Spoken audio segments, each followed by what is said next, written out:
Hello everyone, welcome to another exciting episode of Dayspring Discussions. I'm your host Sean McGahee, and this is a show where we talk about movies, TV, sci-fi, fantasy, comic books. If you geek out about it, we're going to talk about it. You can listen to Dayspring Discussions on iTunes, YouTube, Podomatic, and Patreon, and contact Dayspring Discussions on the Facebook group, Twitter account, and dayspringdiscussions@gmail.com. Well, happy Tuesday everyone. Hope you were all enjoying your week. It's been a rainy day here in Austin, Texas. Literally raining cats and dogs here, but the sun has come out to dry a couple of things. Hopefully my yard, because it looks like an Amazon out there. Maybe if it dries out a little bit, I'll be able to mow tomorrow, but that's neither here nor there, guys. So let's get into it. First off, housekeeping. Starting off, this will be my only show for the week. Thursday, me and my wife are leaving on a jet plane to head to New York City. That's right, we're heading to the Big Apple. First time there because we got tickets to go see Harry Potter and the Cursed Child. Is that the name of it? The Harry Potter play. Whatever it is, my wife's really excited about it. She got tickets. We're going to New York. While we're there, we're going to do, of course, Liberty Island, Empire State Building, all the normal tourist stuff, Times Square. I'm hoping maybe to stop by Midtown Comics for a peek as far as what that's all about. You know, as a comic book fan, I know that's the big comic book store in New York, so want to just peek in, just give it a look, see what it's all about, maybe purchase something there. All right, and of course, this weekend as well, we got Titans coming out on Friday. The DC Universe show is going to premiere.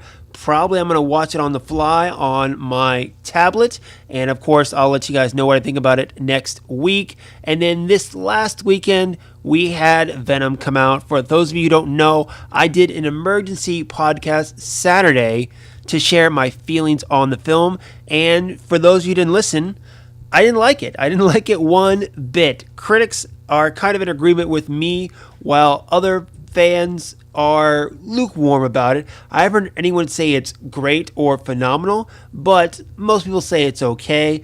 I don't like it at all. I don't ever plan on seeing this film ever again. But the box office wise, it did do good this weekend, bringing in $80 million domestically, which is great. Sony has to be ecstatic about that, considering the film itself only cost a little over $100 million to make. And then, of course, you bring in international box office. I think they're at like $200 million already. So, needless to say, they like the way that Venom is going. They like how their spiderless universe is starting off. Now, what they do, I don't know. I talked about on Saturday with all the early reviews from critics dissing on the film. I thought maybe they'd pump the brakes on any other projects that they might have, such as Morbius or Black Cat.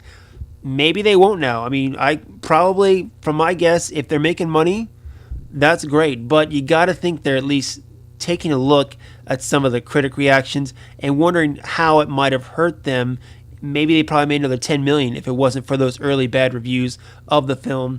Like I said, I'm not a fan of the film at all, but if you enjoyed it, that's great. Of course, fire back in the Facebook group, Twitter account, and dayspringdiscussions@gmail.com. Let me know what you think of Venom. The good news is, I think this means Spider-Man's safe in the MCU. Sony realized they can do this spiderless universe without Peter Parker, so maybe center it around Eddie Brock. I don't know, but I think it's good news for people who like seeing Spider-Man in the Marvel Cinematic Universe. The bad news is, at least from my point of view, we're probably going to get more films like this from Sony. So there you go, guys.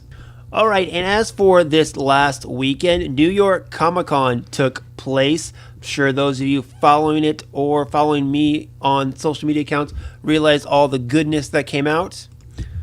Now, there is a lot to go through. I couldn't possibly get through it all. If you want to look at some stuff, head to the Facebook group or Twitter account. You can see all the stuff that I'm excited about that happened this weekend. So what I'm going to do is I'm going to start with the latest stuff that came out today, maybe yesterday, and then I'll get to the stuff from Comic-Con. Probably going to go over the Daredevil Season 3 trailer, the Aquaman trailer, and anything else that I can get to within my time constraints. So let's get going, guys. Starting off, as we heard a couple months ago, the Arrowverse in the CW is bringing in Batwoman. The actress known as Ruby Rose is set to play the character in this year's Arrowverse crossover event Elseworlds that's going to take place in December. And today we got our first look at the actress in the suit. There's a picture of her. She looks like she's in Gotham. You got kind of the Batwoman symbol in the background. Looks like there's even Wayne Tower behind her as well, so definitely we are in Gotham. The costume itself I like, it looks very comic accurate. Black, reds, all good there. The picture itself though I'm not crazy about because it looks so photoshopped and so fake. I mean, it just seems like it's just a picture that could have been drawn, in my opinion. I'd much rather see like a still photo from production that looks actual real. This just looks really fake, in my opinion. So while I am excited to see the Elseworlds crossover, especially based on how good last year's Crisis on Earth X was, this photo really doesn't do anything for me, except for the fact that it does look like it's going to be a good costume. So fire back, guys, of course, on the social media accounts and Gmail account. Let me know what you think. All right, guys, and the other story for today, according to The Wrap, they've got multiple sources that are saying that James Gunn, director of Guardians of the Galaxy Volume 1 and 2, is in talks to direct the sequel to 2016's Suicide Squad for Warner Brothers. The original film came out in 2016, starred Will Smith, Jared Leto, and Margot Robbie, and was a commercial success, earning $746 million worldwide, and also established Margot Robbie as the pivotal Harley Quinn in the DC cinematic universe. Now, Gunn, of course, found himself a bit of trouble a few months back and was fired from Guardians of the Galaxy Volume 3 by Disney and Marvel Studios. A lot of his fans and other people in the industry, like his brother Sean Gunn, rallied around him, but nonetheless, it didn't help. And ever since then, people have been talking about how much other studios are wanting Gunn to attach to their projects. I mean, this is a guy who made hundreds of millions of dollars for Disney and Marvel with the Guardians of the Galaxy films. He's a talented filmmaker, so of course, every studio wants a piece of him. If he's set to direct a Suicide Squad sequel, that might actually be a sequel I want to see. I didn't enjoy the first Suicide Squad movie at all. I think if David Ayer would have been able to finish his film and not had it taken over by Warner Brothers executives and a trailer company re-edit the film, I probably would have enjoyed it. But the way it was, you could first off clearly tell they were trying to do the opposite of what Batman v Superman was, which again I think was a problem that had nothing to do with the director Zack Snyder, but also the fact that it was really a pale imitation of what James Gunn did with Guardians of the Galaxy, with the music and the cast of characters, these misfits or bad guys trying to do something good. It really was in that same vein. Now, Gunn, however, attaches himself to this and gives it his own certain style and actually gives it good characters with a good plot. That's something I'd be interested in seeing. But as of right now, like I said, it's coming from The Wrap, who doesn't actually name their sources. Don't really want to put too much faith in this, but if it did happen, I'd be happy about it. And like I said, I might actually go see a Suicide Squad sequel. Fire back in the social media groups and, of course, Gmail account. Let me know what you think. Alright, guys, well, that is all the recent news I got for today. So it's time to dig into all the Comic-Con goodness. And I want to start out with something that happened right after I got done with Thursday's show. Marvel and Netflix released a new trailer, or really a first official trailer, for Season 3 of Daredevil. Comes out October 19th on Netflix. And guys, it's good. It is really good. I super enjoyed it. Daredevil, I think, being the best of the Marvel Netflix series. And I'm so excited for this one, especially because you're bringing back Kingpin, Wilson Fisk, played by Vincent D'Onofrio. And also in this one, Daredevil, Matt Murdock, played by Charlie Cox, looks like he's on the bit of an edge, as you would say. And then we realized from the end of this trailer and the other character trailer that we got, we're bringing in Bullseye. That seems like it's going to be interesting, and I love the angle they're going to play, where he's this kind of hard-edged cop who kind of is jealous, I guess, of vigilantes, and Fisk hires him to impersonate Daredevil to ruin his good name with the people, so to speak. And some people were thinking this might be based on the classic Daredevil storyline, Born Again. Creators say it's not going to be like that, although I do see some elements in there. We do have Matt's mom in here, played by Joanne Whalley, who is Willow alumni. I love the movie Willow, so the fact that she's going to be playing Matt Murdock's mom is awesome with me. I'm curious how it's going to go. Curious how Matt is going to be incorporated back into this world, back in with Karen and Foggy. Are we going to get some cameos maybe by some other Defenders or characters in the Netflix Marvel universe? We didn't see Rosario Dawson's character at all in the latest season of Iron Fist. I know she's left after the events of Luke Cage Season 2. Her character was the one that kind of held everyone together leading up to the Defenders. Now she's gone. I'm a little sad because I liked her character, and I especially love the way she played off of Charlie Cox's Daredevil, especially like the conversations they had on the roof I thought were really great. Of course, there was that classic scene that I always love to watch in Season 2 with Daredevil and Punisher talking about morality of the vigilantes and how far they should go. And the classic, of course, hallway scenes or stairway scenes from Season 1 and Season 2.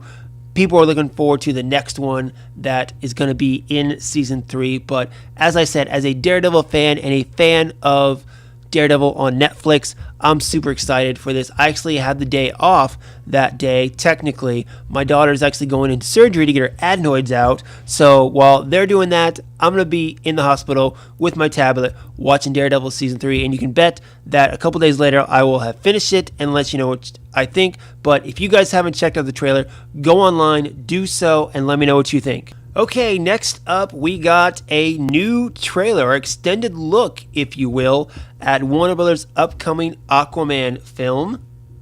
The film comes out December 21st, right before Christmas, in that area where a bunch of films are all piled together trying to get that holiday money. Aquaman seems to have stayed, while other films like Alita Battle Angel moved a little further back to try to hopefully get out of that window and maybe get a little bit more box office. But this looks like what they showed at Comic-Con on Friday's presentation. We start off with young Arthur Curry and his parents, and how his mother had to leave him and his father to go back to Atlantis. I gotta say, sorry right off the bat, my favorite part of this trailer is Nicole Kidman as his mother, Atlanta. Is that how you say it? Atlanta? I forget how exactly I say her name, but there's just that good part at the beginning there with her and his dad, played by Tamara Morrison, otherwise known as Jango Fett to some of us. But then later on in the trailer, we see her kicking ass, which is just awesome. So I gotta say, my favorite part of this trailer was her. Guys, to be honest, this trailer didn't sell me. This didn't sell me at all. The first trailer I thought looked pretty cool. The more I see of Jason Momoa as Aquaman, the more I don't like it. I mean, in Justice League, he was okay. I get what they were going for. They had to go the anti-image of Aquaman to get people to really, throw away the image of what Aquaman was, because he was kind of a joke to a lot of the general public as far as a superhero. So you bring in Jason Momoa, person who looks and acts completely different from what they believe Aquaman is. Now in this trailer, we see him and Mera. Looks like they're looking for some Atlantean treasure, Atlantean something. They're hooking stuff up. And again, Amber Heard as Mera, still not sold on. I mean, they have this bright red hair like she's Ariel from The Little Mermaid. There are plenty of other talented natural redheads, and honestly, ones who are more talented, I believe, than Amber Heard.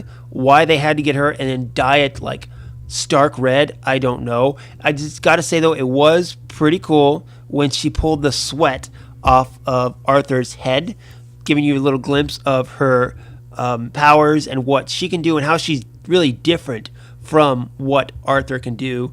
That was pretty cool. And then the joke, of course, about why didn't I just pee on it? I get it. Ha ha, laugh, laugh. And then a big other portion of this extended trailer was kind of a chase between the two of them and Black Manta's people. Now, Black Manta being played by the actor Yanab Abdul Menti II. Of course, I totally butchered that, as I do most every names, but especially this one. Me, myself, I know him as Cadillac from The Get Down, and honestly, because I know him from The Get Down, I was excited to see him in this film. He's a good actor in my eyes, but Black Manta, what is this?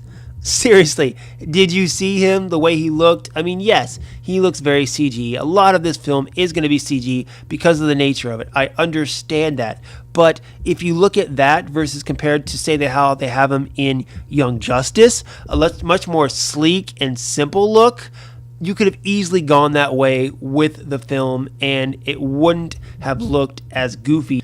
And like I've said before, I want this film to be good. I'm a big fan of Aquaman, so I want it to do well. It's just casting choices, some other stuff doesn't make me trust it. And then we have that last shot of Jason Momoa in the comic accurate Aquaman outfit with the orange shirt and the green pants. It doesn't look good. It doesn't look good because of the way the tones are. You know, put a guy like Jason Momoa in something like that. You know, make the oranges deeper, the greens deeper, something that actually looks good on film, something like this that shines bright. It just doesn't work, honestly. I was underwhelmed by this. It does have a good adventure theme to it, almost like an Indiana Jones, you know, looking for the mystic artifact kind of feel to it. I get it. I want this film to be good, but this special preview did nothing for me. It didn't show me what I wanted to see to give me more faith in the film. Of course, I'm going to be there. I'm at a loss right now as far as what film I'm going to see on December 21st. Do I want to see Aquaman first or do I want to see Bumblebee? Because right now I have more faith in Bumblebee based off what I've seen than I do Aquaman. But as far as fandom, I'm a bigger fan of Aquaman than I am Transformers. But let me know what you guys think. Did you like this extended trailer or not? Were you underwhelmed like I am? Let me know, guys. And of course, let me know what you're planning on seeing first on December 21st. Alright guys, well that is going to be it for me today. I have run out of time. Still a lot of stuff I didn't get a chance to talk about in regards to Comic-Con. A lot of good trailers. You can head over to the Dayspring Discussions Facebook group and of course Twitter account and see all the trailers and pictures and news that got me excited, and comment there. Let me know what you think. Guys, tonight, Tuesday, it's like superhero night, okay? We got the return of The Flash and Black Lightning on CW, and then we got The Gifted on Fox. All three I'm excited for, especially The Flash, given the whole, you know, Nora Allen storyline they're going to bring into it. We'll wait and see how that goes. So watch that, fire back, let me know what you think. Sorry about that. That was my phone going off, and it looks like my daughter's teacher just posted a picture, which I will look at momentarily. So anyway, guys, that is going to be it for me for this week. I'm still going to be posting stuff on the Facebook and Twitter account as I go throughout my journey through New York. I'm going to be checking out Titans, and I will have a review of that next week. Until then, guys, may the Force be with us all.